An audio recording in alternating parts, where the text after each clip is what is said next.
I think we have enough of quorum, and so let's get started. So, yeah, so today Stefano is going to talk to us about employee health informatics. Before we get started, any announcements from anyone?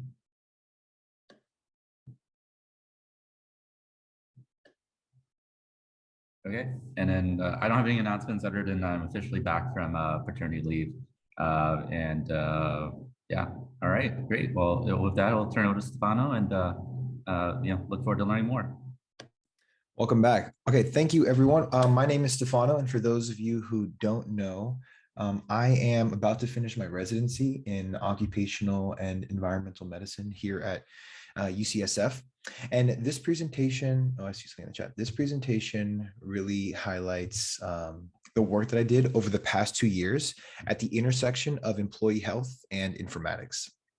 So thank you all for being here. Feel free to ask questions at any time during the presentation, or you can wait till the end. So these are my learning objectives, the table of contents. And so it all begins here at UCSF. Here's a picture of me at the very beginning of our program. Look at me, so young, excited, wide-eyed, and I used to fit into that shirt really well. Anyways, shortly after joining UCSF, I was invited to join a team tasked with investigating the source of COVID infection among UCSF employees. So what exactly does that mean? It means that for every COVID positive UCSF employee, our team of physicians and nurses sought to find if that person got infected at work, at home, or in the community. We call this process case determination, as we try to determine the source of infection for every case.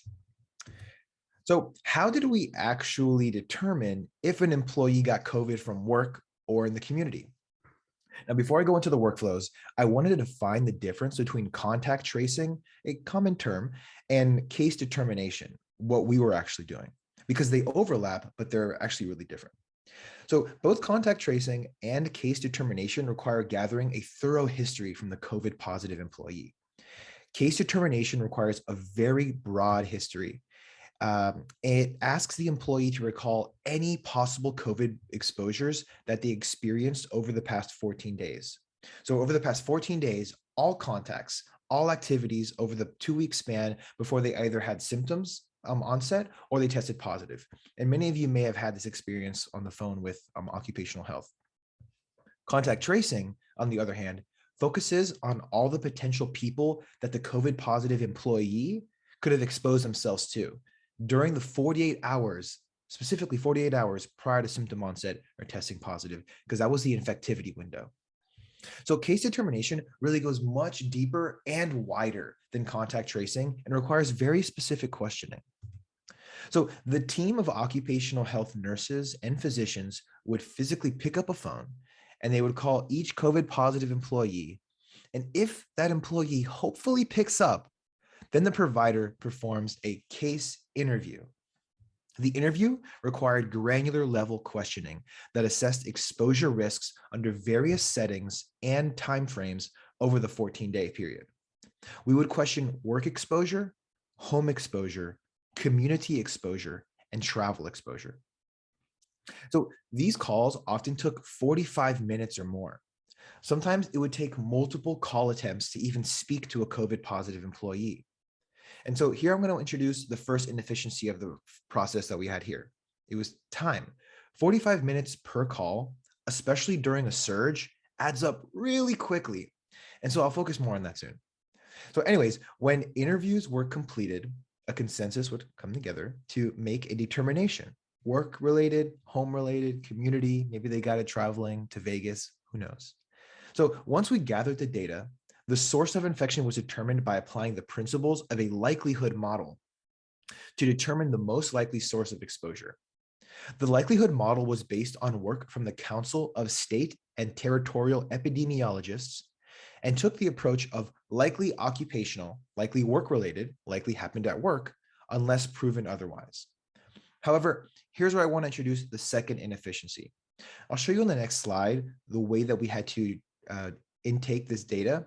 It was highly inefficient. There was insufficient guidance from the interviewers on how to best interview a COVID positive employee in such a way that they would gather the pertinent information necessary to make a case determination. Oftentimes, people who were called in and asked to pick up the phone and interview the COVID positive employees were nurses or providers coming off of various other services, or they were working remotely because they had COVID exposure themselves.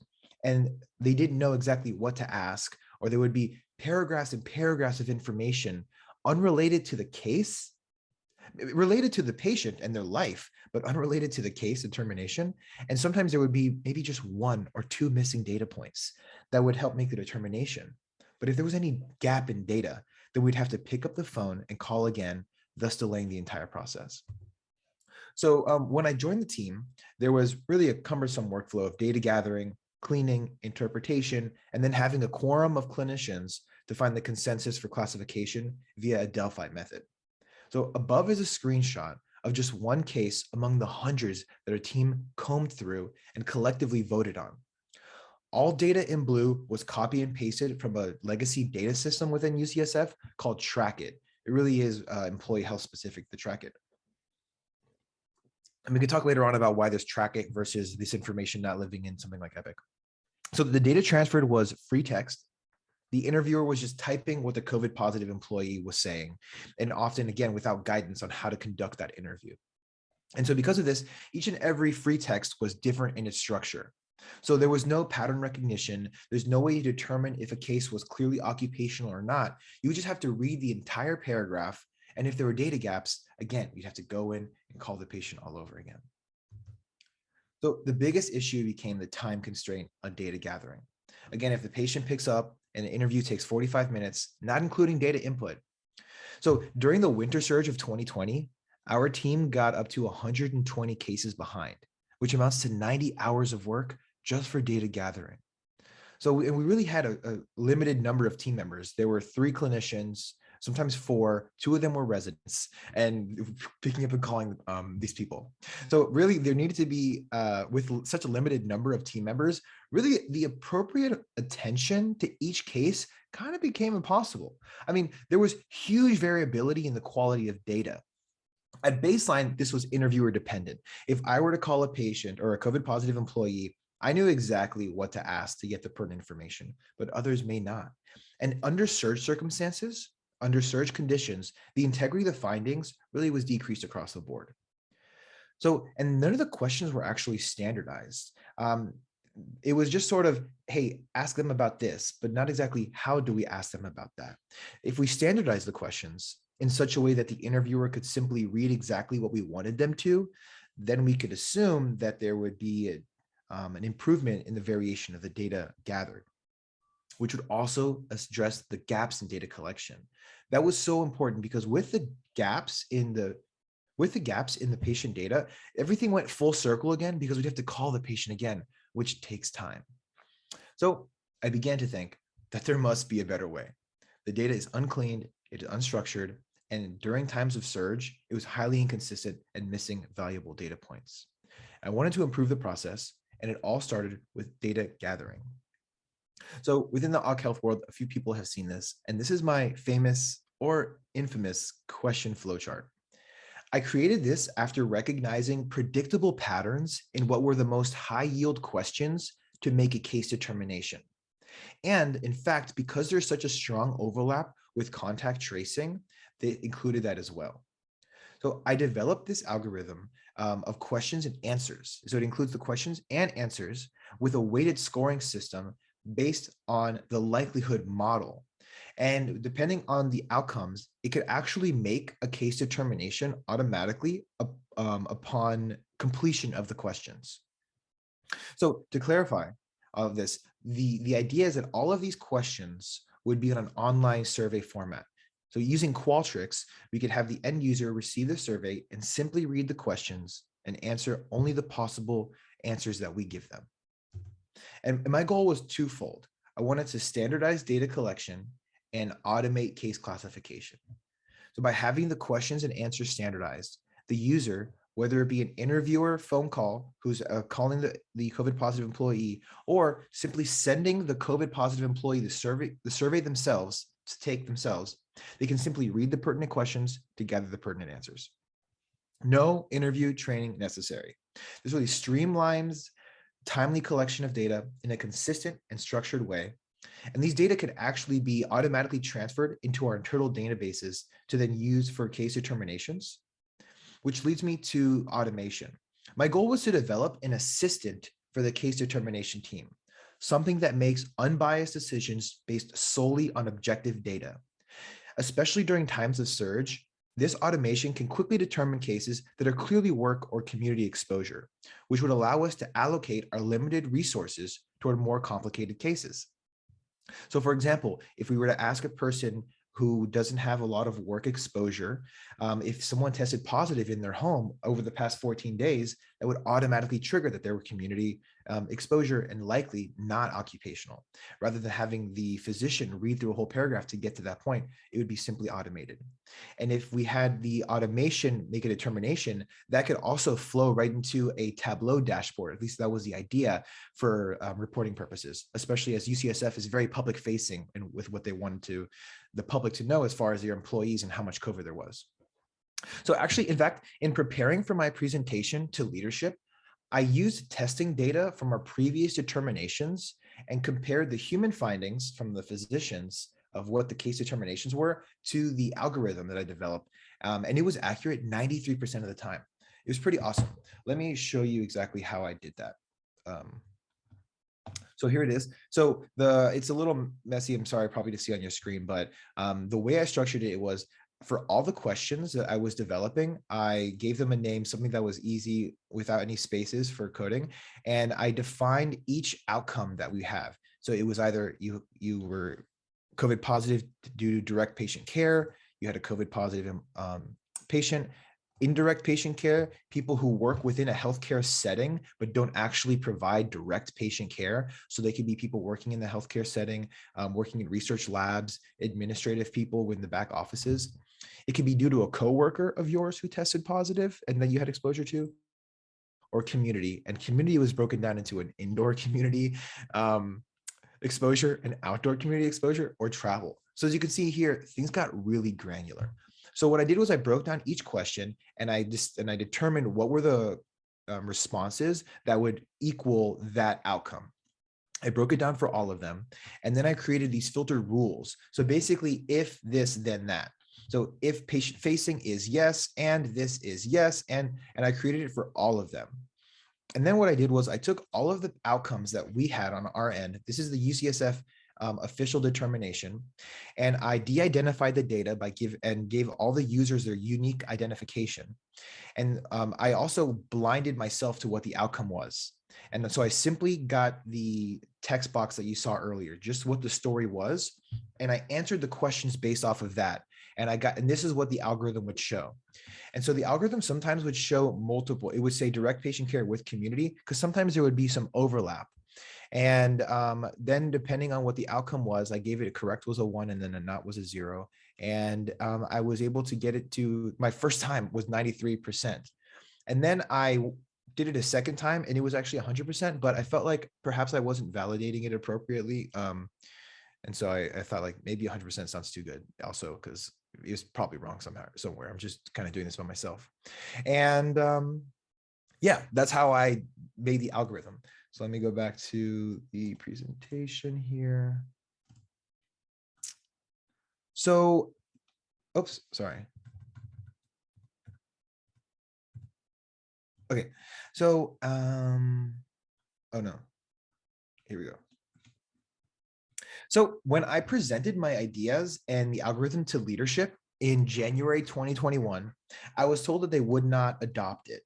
They acknowledged that there was a lot of difficulty and complaints, especially during surges, but they felt confident enough in the processes and the idea of adding more staff that they didn't want to introduce a survey or especially the automated case determination.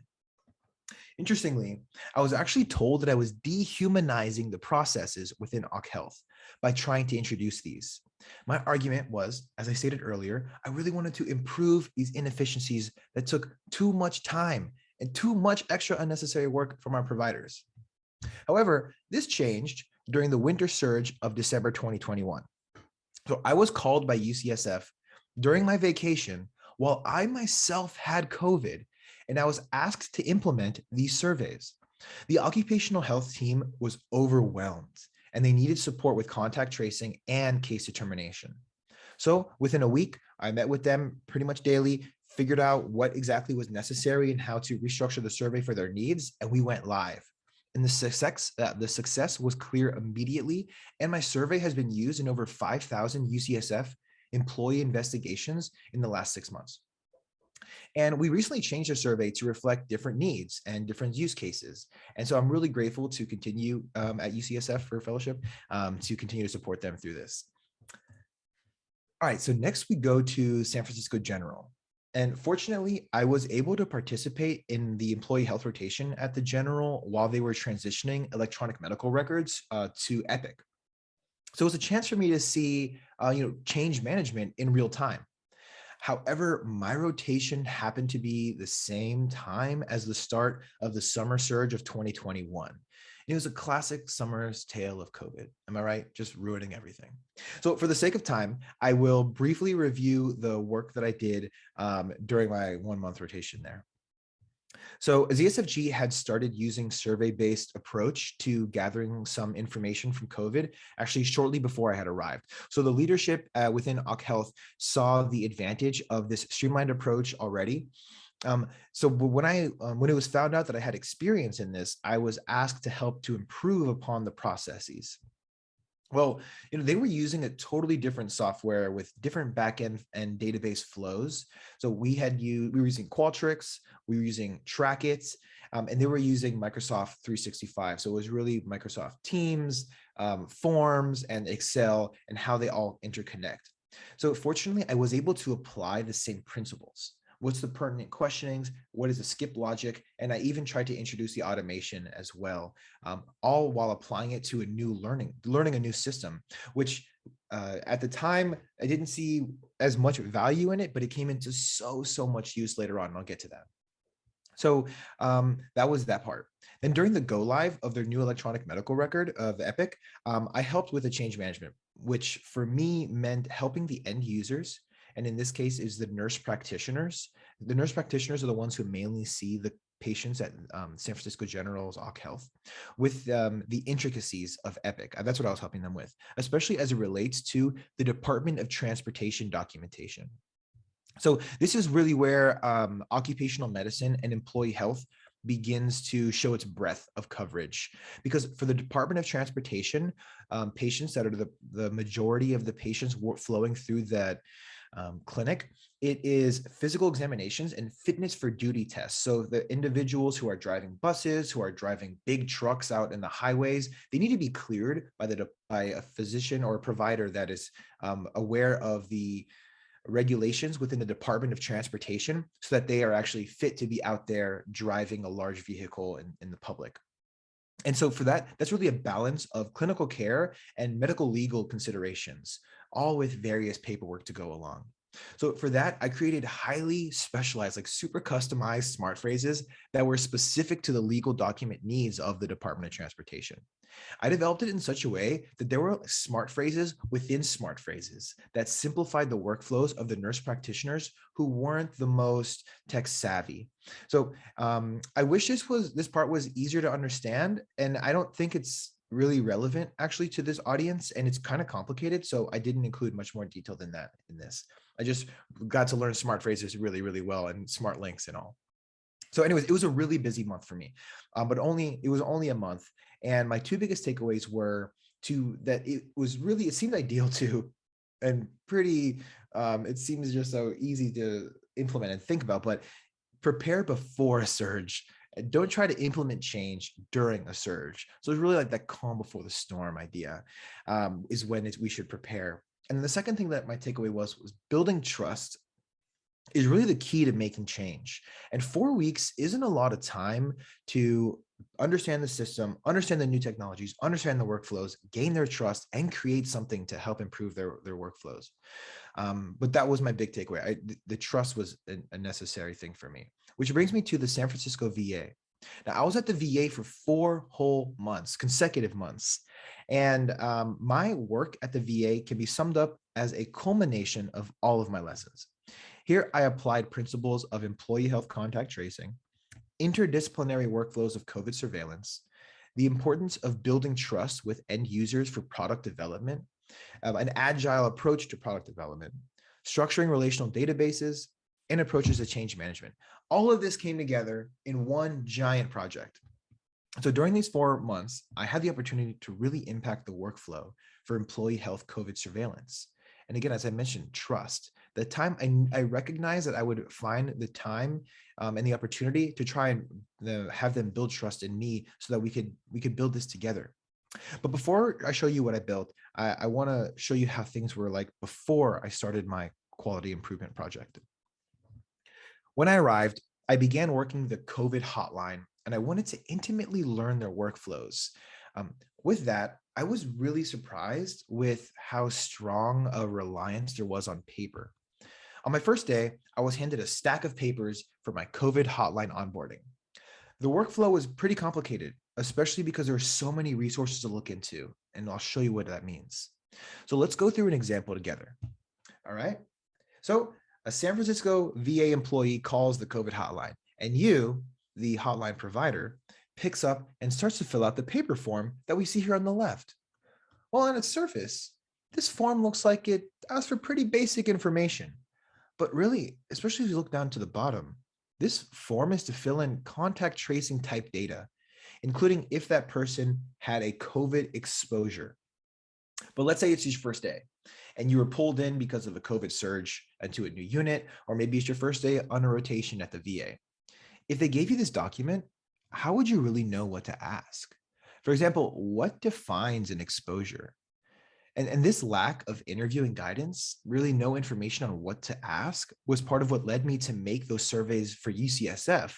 So I knew that there was room for improvement here. So let's say we gathered all the information, we had our definition of an exposure, but we find out from the story that they had cousins who came to visit from Sacramento who became symptomatic after leaving, and the husband has symptoms. It started 2 days ago, but he refuses to get.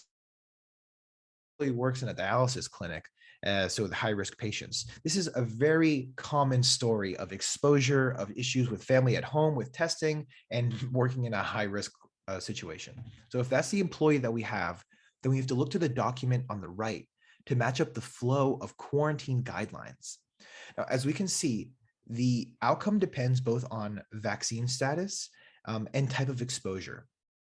But again, it goes back to the type of exposure. How do we know that we made the correct determination of the source and type of exposure by ourselves when UCSF had a method that included 4 physicians to make a determination? But wait, the employee now tells us that they have symptoms themselves. So we have to pull out this other onboarding document given to us. This document that was given to us is an email from May 2020 that was printed, and we have to read through it to determine the symptoms and determine a return to work date. Since we potentially have an exposure, but no one's tested, we're really not sure. So we have that. But then we learn that the employee is actually at the Santa Rosa affiliate community office, not SFVA. So we have to pull out this other onboarding paperwork that was given to us with all of this writing on it, and we have to try to reach the Santa Rosa point of contact. Have you had enough yet? Well, actually, that's not all, because now after doing all of that with the paperwork, we have to put this data into the COVID hotline database. So let me show you what that is.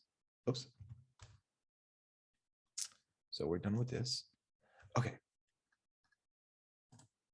This is Microsoft Access. In ways, it looks like Excel, but it is very different. And also, this is fake patient data. So when the provider is ready to enter information, for the most part, it's pretty simple. They click here to the next one, and they just type in, they just can, and the San Francisco VA uses Social Security. So they can just simply put in some information, and then they go on to the next one. However, we just gathered a story. There's a narrative of what's going on with this patient. So we actually have to scroll all the way over here to the comments section and the comment column. And this is where we input the story for the COVID positive employee, or the employee that has any sort of question, exposure, symptoms. But again, this is free text, just like the original issue with UCSF. There's no structure, there's no guidance. It's time intensive. And really, the worst part for me with this was that if we look away for just 1 minute, or if we get lost in the rows, we're unable to see which patient we were reading or editing from. So the patient information, their name was here.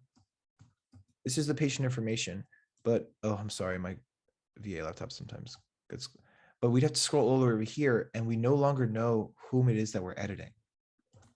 So, this method really also made it difficult to track other type of information, like which employees are COVID positive, who is currently in quarantine, when are they coming back, who ordered tests. So there were multiple Excel sheets in various documents and folders that just really made it cumbersome and difficult to train or onboard anyone. So to help, I built this. If it loads, this is the COVID-19 hotline dashboard. I built this reporting and surveillance tool over a couple of months through an iterative process that included sitting down next to each and every team member to study their specific workflows, identify what was the highest need for them and what overlaps there were so that multiple people could use the same tool at once. Also, over that time, I really wanted to understand the bigger picture and needs of both employee health and infection control at the VA. So this was intended to be a one-stop shop for providers, an intuitive tool with updated guidance that would decrease their time per call and remove duplicative work, while also functioning as a surveillance and reporting tool. So when I say an updated guidance, you can't update a printed piece of paper, but I can update this. And the decreased time per call due to the duplicative work, you put it in one location, and through the instructional database, the way that I developed it, it was going to show up in other locations. And for the time per call, the questions were standardized. Now, before I show you how it works, I want to mention that prior to implementation, I performed a pre and post intervention survey in order to perform an analysis of impact. So let's say, for example, let's go back to the example. You're a provider and you get a COVID hotline call. What would you do? Data entry forms, you'd click the COVID hotline intake form. And sorry if this takes a second to load. My VA laptop has good days and bad days. And I think today is the latter. Okay, so this is what would show up. I'm not a UX UI person, and I was a little rushed for this, but so sometimes I feel like it might look a little messy and there's obviously room for improvement, but here it is.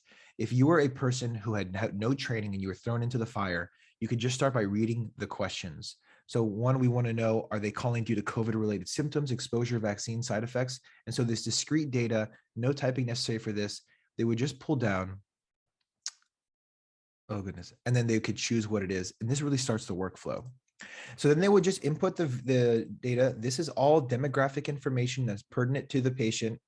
This is information about their work location. So which VA do they work at? They can tell us if they're at one of the, at San Francisco VA or one of the many affiliate clinics. Then we go into work exposure, which defines here, were you within 6 feet for a total of 15 minutes or more over a 24-hour period with someone who had symptoms of COVID-19 or positive. So although it is a long exposure definition, it at least defined it for someone so they didn't have to figure it out themselves.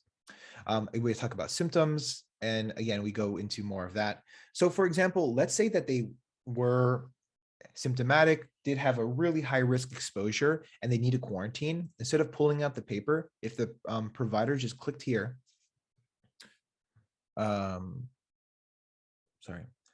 all of this information would automatically populates from the previous page so that you know who you're talking about. There's no need to go back. And then down here, depending on what the situation was, I put it in a format that the CDC uses, this table. If this is the situation, this is the outcome. And they could simply put the quarantine start date, return to work date, and tentative return to work test date all here. And then it would show up in another location that I'll get to. Let's say, for example, that we need to order a COVID test for them. The test that we order for the surgeon that needs to go into the OR all day today is going to be a rapid test versus someone else who might be an administrative and not be as much of an emergency to get them back to the hospital. They might not need a rapid. However, regardless of who we're ordering a test for, it's a cumbersome process. Look at this. When to order one, step-by-step process, open CPRS, which is the EHR, enter the patient's name, go to orders. Then you have to click here, type in ADM-occupational health. And so basically, like even for someone who's familiar with the process, this is quite cumbersome. And then it goes here into what type of tests, and then all that can be updated here. And then again, if they are at an affiliate location, we don't have to pull out another piece of paper to get the phone number. I just put it all in right here, so it's easy for them to see, and it's easily updated by me in case there's turnover on the people who we're contacting. So again, what I had mentioned that I developed this not just for the providers, but everyone on the team. There was medical assistants, there are administrative people, there's infection control. I wanted this to be the one-stop shop. So I asked them what was necessary and what they needed. And they wanted, for example, a COVID test results log where they could click something and keep track of people to update the results of their COVID tests and in one easy format, rather than going back into CPRS for each of one again, or keeping track of it somewhere else. They could just say, maybe this person actually tested positive. They could press down here, click positive, and then they would click here if it was code positive. There was also the same sort of idea for call logs and quarantine logs. Now, I had mentioned earlier that they did everything on paper. Now, that didn't change during my time there. So I had to take into account that there needs to be an actual physical copy of something in a patient's chart. So I developed this quick reference. Now, this was good because if you just really wanted to quickly reference something for the patient, you could go here, you could search for them by last name, for example, Donald Duck, and then all of that would show up. If there was multiple people with the last name Duck, you could just click next record until you find the right one, or use their last 4 digits, which is highly more specific. So all this information is quick to see. And if you wanted to print it, to put it in the patient's chart, they would just click here and it would print automatically to the printer that was their local printer that's associated with their computer. Oh, okay, sorry, it's slowing down. Yeah, so this is what it would look like, just a one page that would fit in right into their chart. Additionally, infection control at the VA wanted to know at the end of the day of anyone who was COVID positive, and they wanted to know the pertinent information. So that was its own workflow that actually took decided to just figure out how to simplify that. So I showed you earlier, if you click that a patient was COVID positive, that date that you clicked it automatically generated, if you clicked here, it automatically generated an Excel sheet with all of the pertinent information that the infection control team wanted. And if you click that button, it creates an email with that Excel spreadsheet already done. And as well, it includes everyone that the email should go to. Hold on. Sorry again about the delay. I promise. There we go. So here, today's positive results, this is automatically generated from the information that we put in here. Everyone that needs to get that information is already on the 2. The only thing I couldn't automate is encryption. So someone actually had to come in here and encrypt the email before clicking send, but that's a lot less work to ask them to do than what it was before. Additionally, all the quarantine guidelines, the test instructions, and the community affiliate clinics, all that information was right here. Instead of having to go into a new form, if they just wanted that information quickly, it was just accessible. And if they had any technical issues, if they clicked here, then it automatically created an email to contact me because I'm here to help. Okay, I think that is all for this. Actually, before I transition back to the PowerPoint, I just want to say, after we went live with this, it was awesome to go live. There was the log4j issue for those that are familiar. And log4j was like this piece of JavaScript that was legacy, that was part of like almost all software universally, that had a huge cybersecurity risk where a hacker could go in and essentially take over the system. And when that was discovered, everyone and all softwares had to reboot and update to remove that. And during that process, it actually broke Microsoft Access and this for a while. I spoke with the VA's IT people and multiple individuals, and we basically could no longer use this. I couldn't figure out how to fix it. IT people couldn't help me figure out how to fix it. It was really a giant mess, and it was in the middle of a surge. It was in February of this year.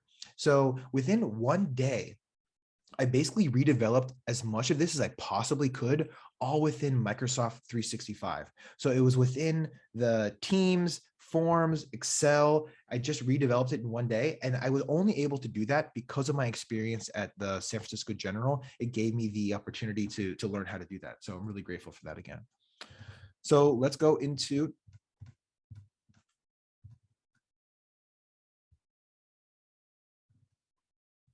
there we go. So we can talk about the impact after we implemented it, even though it didn't last forever. So the survey that I used to measure this impact had 9 questions.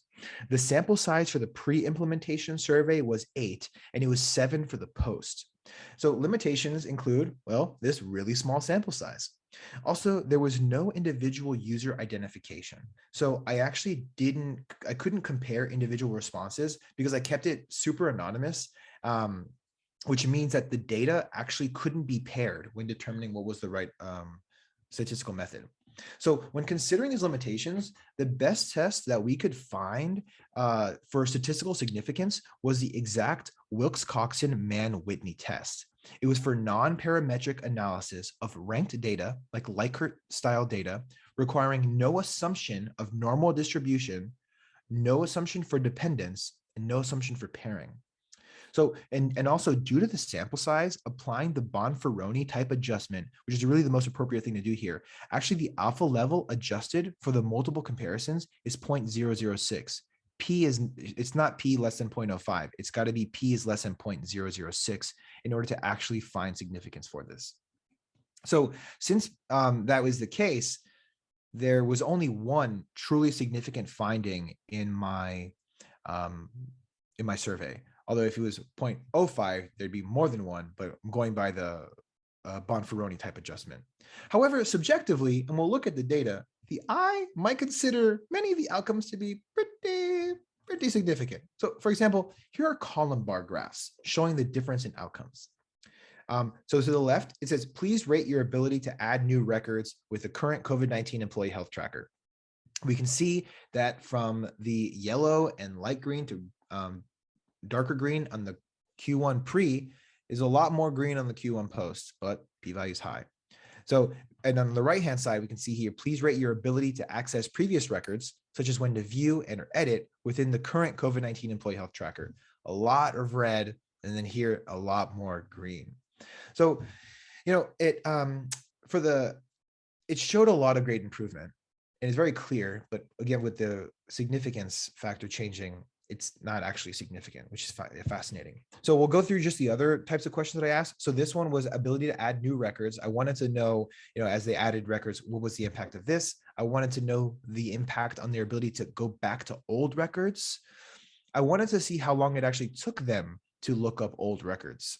So as we see here, it went from some of them taking 2 to 4 minutes up to 10 minutes. One person still had a really hard time here, but most people were less than 1 minute to a minute. How often do you feel that you're doing duplicative or repetitive data gathering for the same employee? A lot of people were very often doing duplicative work.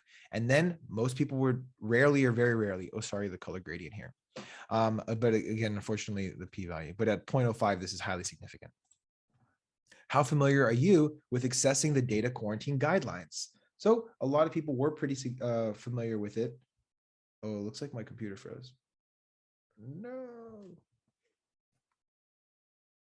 Okay, there we go. How familiar are you with accessing COVID-19 test order guidelines, including the community-based outpatient clinic protocols? The 7th question was, how long do you estimate it takes you to take one COVID hotline call? So one was pretty split. How long do you estimate it takes you to fully complete an intake? So for the most part, there was a huge change. Most people doing 10 minutes or less, but half of them doing still taking a long time. This one, though, was statistically significant. And in many ways, this one makes me most happiest. So what is your overall satisfaction with the current COVID-19 hotline tracker workflow? For me, with occupational health, I think that burnout is a huge component for me within occupational health, especially for clinical providers. So how can I just improve their lives so that they enjoy what they're doing and perhaps that has an impact on patient care? So I wanted to know about the satisfaction for them. So they were overwhelmingly satisfied, as you can see here. There's a lot of green there on the bottom, and the p-value was super, super small. So that really made me happy, and I'm really grateful to have been able to build something that worked for them so well. So lessons learned. One of the biggest things that I learned for me was leadership. I was fortunate to work in 3 different health systems over the past 2 years, pretty intimately on some of the projects. And I learned that really the culture starts with the leadership. And when I say culture, that means whether to improve processes, seek or develop innovation, or openly take feedback.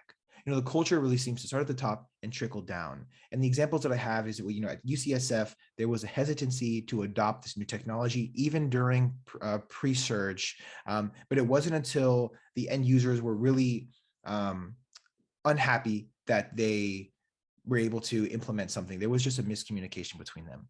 At San Francisco General, they had already started implementing the surveys, and they were already beginning the transition into Epic. There was that willingness, that openness, that readiness, that zest that I thrived with, and was able to provide whatever help I could towards it. And that was really helpful.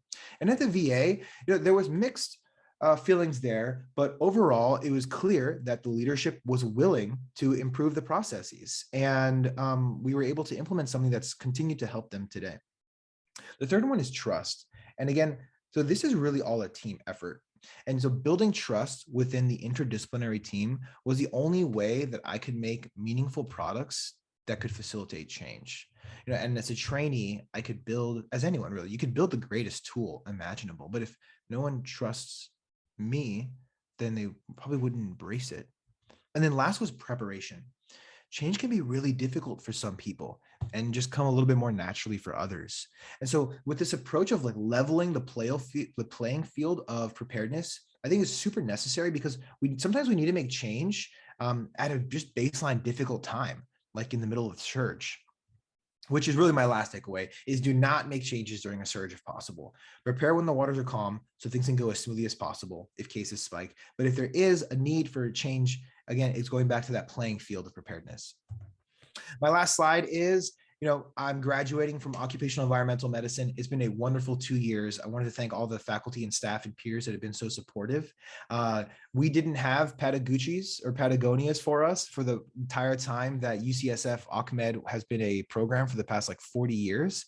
And so when I came in, I was like, yo, I really want one of these. And so over the past 2 years, I coordinated this for everyone. And so it's just nice to kind of see how the community built around that over the past 2 years. And I'm grateful to see them all rocking it with pride. All right, and that is all. Do we have any questions? I'm here to answer them.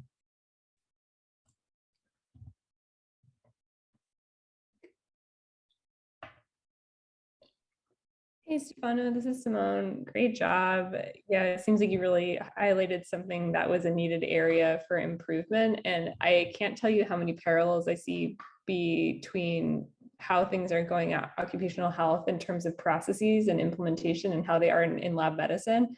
And I don't know if I'm just sort of myopic to what we know, but I was just wondering, how do you think things get this way? And in the sense where processes are so manually intensive and there's such a desire to solve problems by throwing people at them instead of trying to improve processes.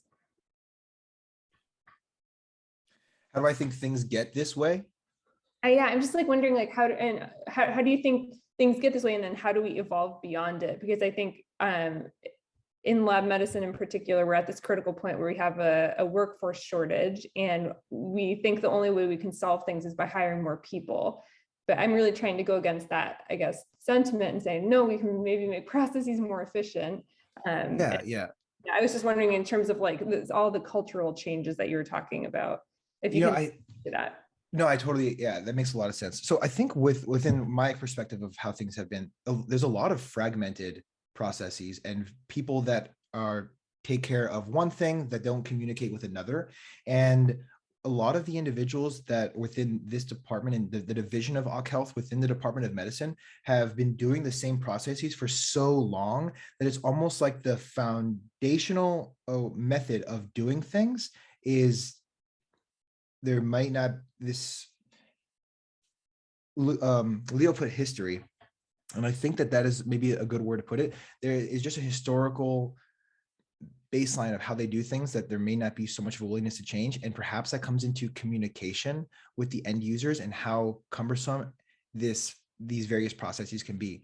And when you say that there's a worker shortage, I think sometimes there might be a need for actual physical bodies, but to the improvement processes, if there's an increase in communication, a willingness to change some of the legacy workflows from leadership, then I think that's the way that we can improve some of the changes, communication and willingness. Hopefully that was the right answer. I probably don't know. Does anyone else want to chime in for that? I think that's a great question. Yeah, I mean, I think that's a question all of us face in all the work that we do, right? And I think, I think culture is like 8 steps, right? You have to create a sense of urgency, and you have to get powerful stakeholders to agree. I mean, I think, when you don't have like a director title or like an executive title, it's harder for you to do, right? But I think, Simone, you will have a director title very soon, so it'll be easier for you. You just have to convince the right people, right? That's important, and what the benefit is. But yeah, you have to create that sense of urgency. You have to get people to follow you. You have to create that vision. And once you get that officially signed off, you got the budget for it, you didn't actually carry it out. But breaking those barriers are very tough, and you do have to be in the right position to do so, right? And Stefano, I applaud all the work that you've done, right? Like you were not in that kind of official leadership position with that title to do this, but I think you kind of like adhere to your principles so well, and you communicated the need for this. And I think you also, COVID being a influence, like something to say this has to happen, right? This also helped, but like I think your skill in doing that, I think in putting this all together is really great. My reflection on all this is like, hey man, I mean, like you were like, I care about automation. I believe in automation. I believe in like gathering good data and be able to report that data. I believe in trying to make workflows more efficient. I think like when we look at these forms, right, generally we don't think of that. Like, oh yeah, let's just update this form or blah, and then like we don't really measure results. But like you adhere to like great principles and great like workflow methodology kind of throughout the whole process. And it's really fascinating just kind of see the results. So kudos to you. Yeah, a question about the database. So like the IT maintain that database, the Access database, right?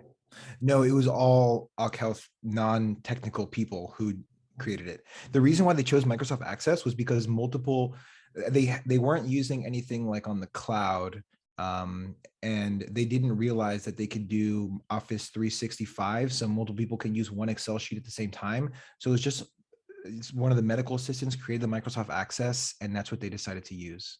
Got it. Well, so this is my kind of reflection for the next step, or potentially, right, if you wanted to go forward. So like, this is really cool because like you kind of build out the infrastructure with like the most accessible tools that you have. I mean, like you could in theory build a database, and so you can do like advanced reporting, like, based on SQL or some other platform, right? So that's something you can think about as the next step. I mean, your algorithm, it's a AI algorithm, but it's a rule-based one. And if you have enough data, you can consider like creating fancier ones. But like, it's like, those are definitely things you can think about like during your, when you're officially with us starting next year. And then I know the perfect person for you to reach out to if you do want to build like a SQL-based database for analytics and reporting, and if you can kind of share experience doing that. Oh, great. Thank you. Yeah. Awesome. Great. Guys, well, we're top of the hour. Great job, Stefano. Great seeing everyone, and we'll see you all next week. Thank you. Thanks, Stefano.